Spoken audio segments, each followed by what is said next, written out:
वक्रतुंड महाकाय सूर्यकोटि समप्रभा निर्विघ्नं कुरु मे देवा सर्वकार्येषु सर्वदा। नमस्कार दोस्तों, आज मैं आप लोगों को हाल फिलहाल में ही घटित एक सच्ची घटना के बारे में बताने जा रहा हूँ। आज की ये कहानी एक 18 वर्षीय लड़के की है जो कि बहादुरगढ़ हरियाणा का रहने वाला है। इस बच्चे का नाम अमन है। ये इसी साल मई महीने की बात है जब हमारे देश में कोरोना का तांडव अपने चरम पे था। पूरा देश अस्त व्यस्त हो गया था। इसी समय 18 वर्षीय अमन की तबीयत खराब हो जाती है और अमन के माँ बाप उसे पास के हॉस्पिटल में ले जाते हैं। वहाँ अमन की तबीयत में कोई सुधार नहीं होता है तो उसके घर वाले उसे दिल्ली लेकर जाते हैं ताकि वहाँ उसका इलाज अच्छे से करवाया जा सके। दिल्ली ले जाने के बाद अमन को उसके घर वाले एक अच्छे से हॉस्पिटल में एडमिट करवा देते हैं और खुद वहाँ से चले जाते हैं क्योंकि उन दिनों मरीज के साथ रहना हॉस्पिटल में अलाउ नहीं था। 2-3 दिनों के बाद हॉस्पिटल से एक फोन आता है और कहा जाता है कि अमन की मृत्यु हो चुकी है। यह खबर सुनकर अमन के माँ बाप का तो रो रो कर बुरा हाल हो जाता है, पर वो कर भी क्या सकते थे। वो कुदरत के आगे बेबस और लाचार थे। डॉक्टर अमन को मृत घोषित कर देते हैं और उसकी बॉडी को पैक करके उसके घर वालों को सौंप देते हैं। लॉकडाउन के कारण किसी तरह अमन के शरीर को उसके घर वाले हरियाणा वापस लेकर पहुंचते हैं। घर पहुंचते पहुंचते शाम हो चुकी होती है।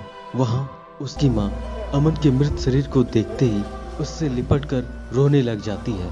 रोते रोते काफी देर हो जाती है।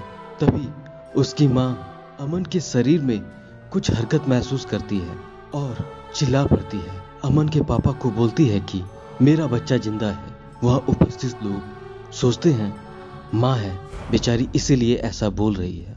तभी वो फिर से चिल्लाती है और बोलती है मेरा बच्चा सच में जिंदा है, इसने अभी कुछ हरकत की। तभी अमन के पिता भी उसे देखने लग जाते हैं तो उन्हें भी अमन के शरीर में कुछ हरकत महसूस होती है।